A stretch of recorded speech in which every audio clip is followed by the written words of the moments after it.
오늘 우리에게 주시는 하나님 말씀은 마태복음 2장 13절로 18절 말씀입니다. 신약성경 2쪽입니다. 이 계시 말씀을 봉독할 때에 다 함께 마음을 열고 하나님의 음성을 친히 들으실 수 있기 바랍니다. 그들이 떠난 후에 주의 사자가 요셉에게 현몽하여 이르되 헤롯이 아기를 찾아 죽이려 하니 일어나 아기와 그의 어머니를 데리고 애굽으로 피하여 내가 네게 이르기까지 거기 있으라 하시니 요셉이 일어나서 밤에 아기와 그의 어머니를 데리고 애굽으로 떠나가 헤롯이 죽기까지 거기 있었으니 이는 주께서 선지자를 통하여 말씀하신 바 애굽으로부터 내 아들을 불렀다 함을 이루려 하심이라. 이 헤롯이 박사들에게 속은 줄 알고 심히 노하여 사람을 보내어 베들레헴과 그 모든 지경 안에 있는 사내 아이를 박사들에게 자세히 알아본 그 때를 기준하여 2살부터 그 아래로 다 죽이니 이에 선지자 예레미야를 통하여 말씀하신 바 라마에서 슬퍼하며 크게 통곡하는 소리가 들리니 라헬이 그 자식을 위하여 애곡하는 것이라. 그가 자식이 없으므로 위로받기를 거절하였도다 함이 이루어졌느니라. 아멘. 할렐루야. 지난주가 성탄주일인데 오늘은 성탄 후 첫 번째 주일입니다. 성탄절기가 아직 다 끝난 것이 아닙니다. 흔히들 12월 25일 크리스마스가 지나면 성탄절이 끝난 걸로 생각하시는데 성탄절기가 아직 끝난 것은 아닙니다. 한 해 그리고 오늘은 올 한 해의 2024년 마지막 주일로 함께 예배합니다. 이 마지막 주일 예배에 함께 하신 사랑하는 여러분을 주님의 이름으로 축복합니다. 성탄의 기쁨이 아직도 우리 마음에 가득한데 오늘 우리는 참으로 특별한 고백 하나를 말씀 속에서 듣게 됩니다. 누가복음 2장 30절을 보면 내 눈이 주의 구원을 보았나이다. 이 고백은 아기 예수님을 팔에 안았을 때 시몬이 했던 고백입니다. 여러분은 어떻게 들리십니까? 우리는 사실 매일 수많은 것을 보고 듣고 삽니다. 아침에 눈을 뜨면 요즘 사람들은 스마트폰부터 열게 되지요. 거리에 나가면 수많은 광고판들이 있고 일터에는 해결해야 될 과제들이 널려 쌓여 있습니다. 하지만 정작 우리가 가장 중요한 것을 보지 못할 때가 얼마나 많습니까? 마치 옛날에 헤롯 왕처럼 그는 왕궁의 그 화려함 속에 살면서 왕궁의 화려함은 보았지만 구유에 누이신 아기 예수님, 생명의 왕 예수님은 보지 못했죠. 오늘 본문에는 흥미롭게도 보는 사람들이 등장합니다. 꿈에서 천사를 본 요셉이 있고요. 별을 보면서 따라왔던 동방 박사들이 있고 또 자신의 권력이 위협받는 것에 눈이 멀었던 헤롯이 있습니다. 같은 현실을 보면서도 어떤 사람들은 하나님의 영광을 보고 어떤 사람들은 두려움과 위협을 보았습니다. 여러분, 우리는 무엇을 보고 있습니까? 한 해를 마무리하고 또 새해를 앞둔 이 시점에 우리의 눈은 어디를 향하고 있습니까? 오늘 말씀을 통해서 우리는 육신의 눈이 아닌 믿음의 눈으로 보는 법을 배우게 될 것입니다. 시므온처럼 나이 들어서 육신의 눈은 비록 흐려졌지만 믿음의 눈으로 구원의 영광을 그는 밝히 보았죠. 자신뿐만 아니라 이스라엘의 소망을 이방의 빛을 보았던 것입니다. 우리도 시몬처럼 예수 그리스도 안에서 하나님의 영광을 보는 눈을 갖게 되기를 소망합니다. 우리 일상에서 때로는 힘겨운 현실 속에서도 하나님의 신실하신 임재를 발견하는 복된 시간 되기를 축원합니다. 오늘 본문에서 요셉은 한밤중에 특별한 계시를 받게 됩니다. 일어나 아기와 그의 어머니를 데리고 애굽으로 피하라.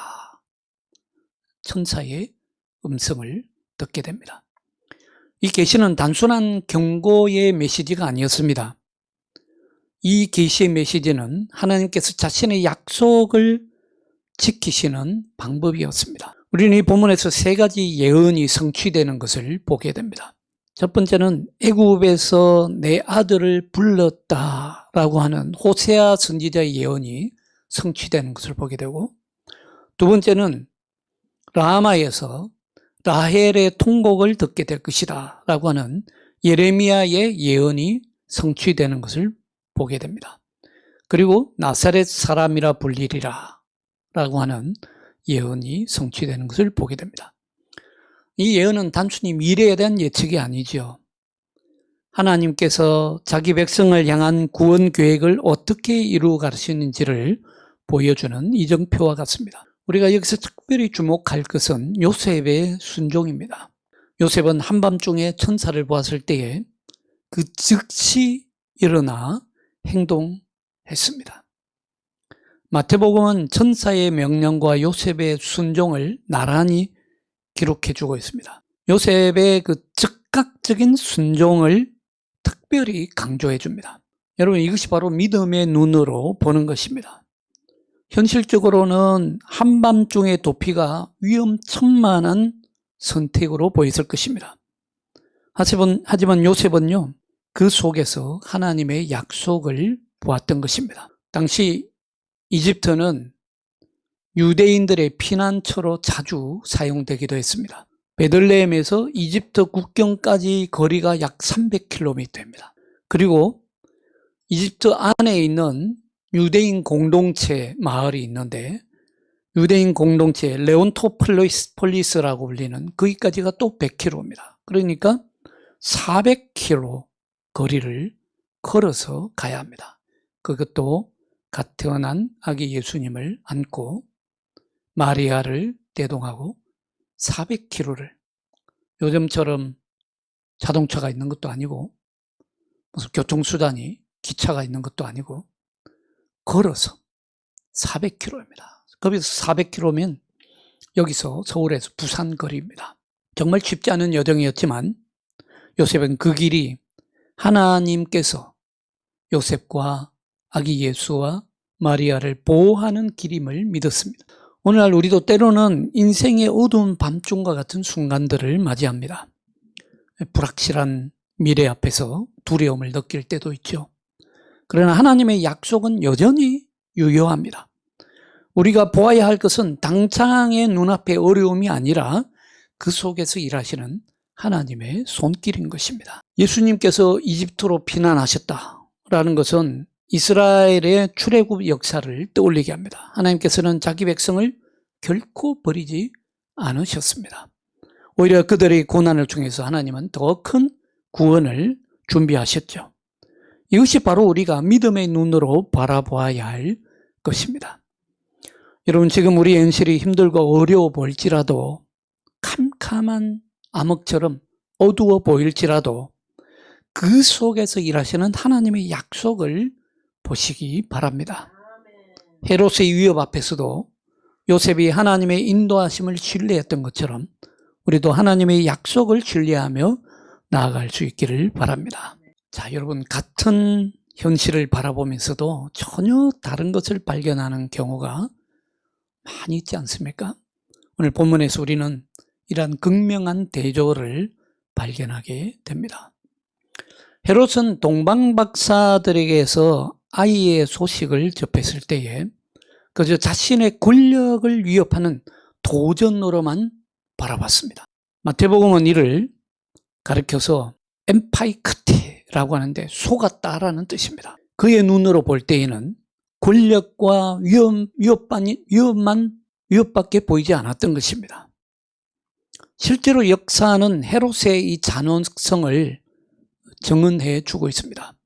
기원전 7년 이 헤롯은 자신의 아들 알렉산더와 아리스토블을 처형합니다. 아들을 죽입니다. 이유는 권력 때문에. 그 이듬해에 자신의 마지막 남은 장자 안티파테르마저 죽여버립니다. 왜? 권력욕 때문에. 권력에 눈이 멀었어. 자신의 권력이 위협받을까 두려워서. 더 나아가서 자신의 장례식 때에는 자신이 죽는 것을 바라보고 백성들이 좋아하고 기뻐할까 봐서, 그게 두려워서 모든 유대 지도자들을 체포해서 자신이 죽을 때에 함께 죽여서 순장을 시키라고 하는 끔찍한 명령까지 내렸다고 합니다. 반면에 동방박사들의 모습은 어떻습니까? 그들은 같은 별을 보고도요, 예수 그리스도의 탄생이라고 하는 놀라운 소식을 보게 됩니다. 그들의 눈에는 하늘의 신비로운 인도하심과 메시아에 대한 기대로 가득 찼습니다. 더 놀라운 것은 하나님께서 이 모든 상황을 어떻게 다루시는가 하는 점입니다. 주님께서는 헤롯의 분노와 폭력마저도 구원의 역사 안에 포함시켰습니다. 베들레헴의 비극적인 사건조차도 예레미야를 통해서 예언되었던 것처럼 하나님의 더 큰 구원 계획 안으로 끌어들였던 것입니다. 우리가 살아가는 이 시대에도요, 이러한 대조적인 시각이 존재합니다. 어떤 이들은 세상의 불확실성과 혼돈만을 목격합니다. 그것만 바라보요. 하지만 믿는 사람들은 그 속에서도 역사하시는 주님의 섭리를 바라봅니다. 우리가 지난 시간들을 돌아보면 팬데믹이라고 하는 위기 상황 속에서 어떤 사람들은 절망만 바라봤죠. 또 어떤 이들은 교회 다 망하게 생겼다, 이렇게 절망적인 시각을 가졌습니다. 그러나 믿는 분들은 그 속에서도 역사하시는 하나님의 손길을 바라보기를 원했습니다. 그래서 새로운 예배 방식을 개발했고 또 새로운 선교의 기회를 발견했던 것입니다. 경제적 어려움 속에서도 어떤 이들은 나눔과, 오히려 그 속에서 나눔과 섬김의 은혜를 체험했습니다. 주목할 점은 하나님께서는 우리의 제한된 시각을 훨씬 더 뛰어넘어서 일하신다는 사실입니다. 베들레헴의 비극 이후에 나사렛이라고 하는 새로운 시작이 준비되죠. 예수님은 베들레헴에서 이집트로 도망가는 것처럼 보이지만, 그러나 예수님이 돌아오셨을 때는 나사렛으로 가셨어. 나사렛인이라고 하는, 나사렛의 구주라고 하는 이름으로 다시 돌아오게 됩니다. 새로운 시작을 언제나 주님은 준비하십니다. 주님은 언제나 우리가 예상치 못한 방식으로 구원을 이루어 가시는 것을 볼 수 있습니다. 사랑하는 여러분, 지금 우리는 뭘 바라보고 있습니까? 헤롯처럼 두려움과 불안만을 보고 계신가요? 아니면 동방박사들처럼 주님의 인도하심을 찾고 계신가요? 우리의 눈이 주님의 관점으로 새롭게 조명되기를 소망합니다. 또 주목할 것이 있습니다. 마태복음이 전하는 헤롯의 이야기는 단순한 역사의 전달이 아닙니다. 이는 하나님 나라와 세상 권력의 근본적인 차이를 보여줍니다. 헤롯은 예루살렘 성전을 웅장하게 재건했지만, 여러분들 놀라운 사실은 예루살렘 성전을 재건한 사람이 헤롯입니다. 그 악한 헤롯이 어마어마한 예루살렘 성전을 재건하게 됩니다. 예루살렘 성전을 재건한 사람들이 유대의 제사장들도 아니고 랍비들도 아니었어요. 이 이방인의 왕 헤롯이었습니다. 그렇게 어리어리한 예루살렘 성전, 화려한 예루살렘 성전을 지어놓고도 정작 그는 그 성전의 주인 되시는 아기 예수님은 알아보지 못했습니다. 아기 예수님의 자기의 왕권을 위협할 그런 존재로 두려움에 사로잡혔습니다. 아기 예수께서 온 세상을 구원하실 구주이심을 전혀 보지 못했던 것입니다. 여러분들도 영적인 눈을 열어서 똑바로 바라보시기 바랍니다. 예수님은요, 이 세상에 있는 화려하고 어리어리한 성전에 계신 것이 아닙니다. 예수님은 마구간으로 오셨어요. 여러분들 아무리 거룩하고 화려한 성전에 들어가더라도 예수님을 보지 못한다면 헛것입니다. 우리의 모든 믿음은 헛것이에요. 믿음의 눈을 들어서 여러분, 우리의 구세주이시고 우리를 구원하러 오신 예수님을 바라보실 수 있기 바랍니다. 이것이 바로 세상의 지혜와 하나님의 지혜가 얼마나 다른지를 보여주는 단적인 예입니다. 고린도전서 말씀처럼 세상은 하나님의 지혜를 어리석다고 여깁니다. 그러나 하나님의 어리석음이 사람의 지혜보다도 훨씬 더 지혜롭다는 사실을 기억하시기 바랍니다. 여러분, 우리도 종종 세상의 기준으로 상황을 판단하지 않습니까? 성공을 돈과 명예로만 측량하지 않습니까? 행복을 물질적 풍요로만 규정짓지는 않습니까? 그러나 하나님의 눈은 다릅니다. 주님은 겸손한 요셉의 순종을 통해서 구원 역사를 이루어 가셨고요. 아무도 주목하지 않은 나사렛이라고 하는 작은 마을을 택해서 메시아의 고향으로 삼으셨습니다. 더 놀라운 것은 이 모든 과정이 우연이 아니라 하나님의 치밀한 계획 안에 있었다는 점입니다. 마태복음은 3번에 걸쳐서 성취되었다라는 표현을 사용합니다. 성취되었다. 하나님의 계획하심이, 하나님의 구원 계획이 성취되었다라는 말씀입니다. 무슨 말씀입니까? 우리가 보지 못하는 순간에도 하나님께서는 자신의 계획을 완벽하게 이루어 가고 계심을 보여주는 것입니다. 오늘날 우리의 삶도 마찬가지입니다. 때로는 고난이 우리의 시야를 가릴 수 있습니다. 실패와 좌절이 우리의 판단을 흐리게 할 수도 있습니다. 그러나 하나님께서는 이 모든 것을 통해서 더 큰 계획을 이루어 가고 계십니다. 욥이 고백했던 것처럼 내가 전에는 귀로 듣기만 하였사오나 이제는 눈으로 주를 배움나이다. 눈으로 주를 배웁기를 축원합니다. 마태복음의 기록 속에서 특별히 우리의 눈을 끄는 대목이 있습니다. 라헬의 통곡입니다. 라마에서 슬픈 소리가 들리니 크게 울며 가슴 치는 소리라고 시작되는 이 예언의 성취, 단순한 역사적 사실을 넘어서는 내용입니다. 라헬의 통곡에 관련된 예언을 우리 한 목소리로 같이 다시 읽어보겠습니다. 마태복음 2장 17절, 18절입니다. 2장 17절로 18절 한 목소리로 읽습니다. 시작.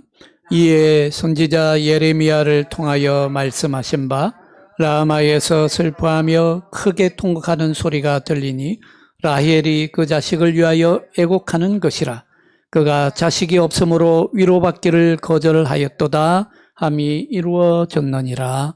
아멘. 예레미야 선지자가 예언한 내용을 그대로 성취되었다라고 말씀하고 있습니다. 라헬은 누구입니까? 라헬은 야곱의 부인이지요. 라헬은 그래서 이스라엘의 어머니로 불립니다. 라헬은 여기서 그래서 이스라엘 전체를 대변하는 이름이라고 할 수 있습니다. 이 라헬은 라마에 묻히게 됩니다. 라마는 또 사무엘의 고향이기도 하죠. 라헬은 이스라엘의 어머니로서 자녀들의 고통을 바라보며 울부짖고 있습니다. 그녀의 눈물은 위로받기를 거부했습니다.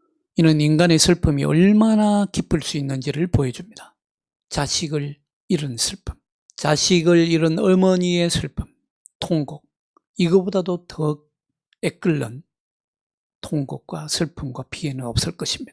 그러나 놀랍게도 이 깊은 슬픔의 자리에 우리는 하나님의 영광을 발견하게 됩니다. 하나님의 구원을 보게 됩니다.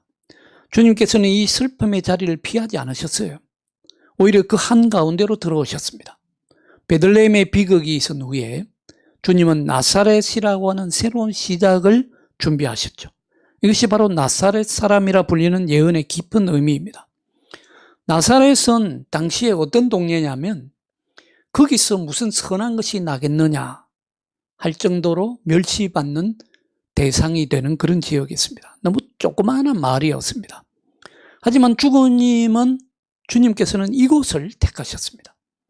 마치 이사야가 예언했던 것처럼 이새의 줄기에서 나온 한 싹처럼 보잘것없어 보이는 이곳에서 하나님의 영광이 드러났습니다. 여기서 우리는 중요한 진리를 발견하게 됩니다. 하나님의 영광은요, 우리가 예상하는 방식과는 다르게 나타납니다. 그것은 왕궁의 화려함이나 권력의 과시가 아니라 자주 연약한 가운데 나타나십니다. 낮아지심 가운데 나타나십니다. 우리의 일상에도 적용됩니다. 때로 우리는 특별한 순간, 극적인 순간들 속에서만 하나님을 찾으려고 합니다. 하지만 주님은 나사렛과 같은 평범한 일상의 자리에서도 만나 주십니다. 더욱 깊이 생각해 보면요, 이것이 바로 성육신의 의미입니다. 전능하신 하나님께서 연약한 아기의 모습으로 오셨듯이 주님의 영광은 종종 우리의 연약함을 통해서 완성됩니다. 구약의 말씀처럼 내 뜻이 아니었어도 하나님은 이를 선으로 바꾸셨다라고 하는 그 요셉의 고백이 여기서 실현되는 것을 볼 수 있습니다. 베들레헴의 비극조차도 하나님께서는 구원의 역사로 변화시키셨다. 나사렛에서 조용한 성장 과정을 통해 예수님은 장차 모든 민족에게 미칠 구원을 준비하셨던 것입니다. 오늘 우리도 이러한 하나님의 영광을 목격하도록 보도록 초청받았습니다. 여러분의 삶에서 어쩌면 가장 보잘것없어 보이는 바로 그 순간에 가장 힘겨운 시간 속에서도 주님의 임재를 볼 수 있기를 바랍니다. 우리의 눈이 열려서 시므온처럼 고백하게 되기를 소망합니다. 내 눈이 주의 구원을 보았사오니 주께서 만민 앞에서 예비하신 것이요 이방을 비추는 빛이요 주의 백성 이스라엘의 영광이니이다. 사랑하는 여러분, 시므온은 평생을 기다렸습니다. 얼마나 오래 기다렸냐면요, 예수님을 만나서 아기 예수님을 품에 안고서 너무도 기뻐했습니다. 이제사 제가 주님 꿈을 이루었고 이제사 이 기다림으로부터 자유할 수 있겠습니다. 이제는 주님께로 돌아가도 소원이 없겠습니다. 그 정도로 한평생을 기다렸습니다. 그가 본 것은 겨우 한 아기였습니다. 하지만 그는 그 아기 안에서 온 세상을 비추는 빛을 보았습니다. 이것이 바로 진정한 믿음의 눈입니다. 오늘 우리도 선택의 기로에 서 있습니다. 헤롯처럼 두려움의 포로가 될 것인가? 아니면 동방 박사들처럼 별을 따라갈 것인가? 요셉처럼 한밤중에도 일어나 순종할 것인가? 아니면 안전한 현실에 안주할 것인가? 주님께서는 지금도 우리 한 사람 한 사람의 삶 속에서 하나님의 영광을 드러내기를 원하십니다. 여러분, 내 나사렛 같은 일상에서 라헬의 눈물 같은 아픔 속에서도 하나님은 바로 하나님의 영광을 드러내기를 원하십니다. 새해를 앞둔 이 시점에 우리의 눈을 새롭게 하시기를 기도합니다. 여러분의 영적인 눈을 새롭게 뜨시기를 바랍니다. 이 세상 기준으로 보지 마시고 하나님의 관점으로 바라보시기 바랍니다. 그때 우리는 깨닫게 될 것입니다. 지금 이 순간에도 이곳에서도 하나님께서는 놀라운 구원의 역사를 이루어 가고 계십니다. 함께 기도하겠습니다. 자비하신 하나님 아버지, 오늘도 주님의 말씀을 통해 우리를 만나 주시니 감사합니다. 세상은 여전히 폭력과 두려움으로 가득하지만 주님께서는 전혀 다른 방식으로 일하고 계심을 보게 하시니 감사합니다. 자비하신 주님, 우리도 요셉처럼 순종하는 믿음을 허락하여 주옵소서. 세상의 방식이 아닌 하나님의 방식으로 살아가게 하여 주옵소서. 우리의 연약함을 통해 일하시는 주님을 신뢰하며 그 놀라운 구원의 역사에 동참하게 하옵소서. 우리 모두의 눈을 열어서 매 순간 주님의 영광을 보게 하여 주옵소서. 우리의 눈물도 고난도 주님의 선하신 계획 안에 있음을 믿고 담대히 나아가게 하옵소서. 주 예수 그리스도의 이름으로 기도하옵나이다. 아멘.